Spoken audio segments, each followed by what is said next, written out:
An ato beloved Governor, Honorable Governor Robert Lyndon S. Barbers sa usa ka malampuson nga pagpahigayon sa ato ang ika-123rd adlaw nan Surigao, diin ato sa tagpahigayon ang usa ka semana nga pagpasundayag sa mga kalambuan nan ato agrikultura sa nan pagpangisda pinaagi inin ato 2024 Agri-Trade Fair. So laong si Ma'am nulahutay gajud nan usa ka semana.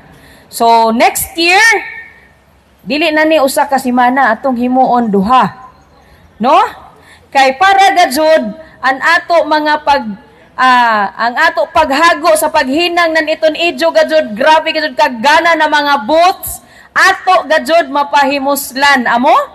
So today this year we just had the Agri-Trade Fair version 2.0, and I am so happy and I'm so proud sa ato ang Provincial Agriculture's Office and of course sa tanang mga municipal agriculturists ug sa atong city agriculturists nga nihid gajud sa ato call nga this year we will make it bigger and we will make it bolder, and we did.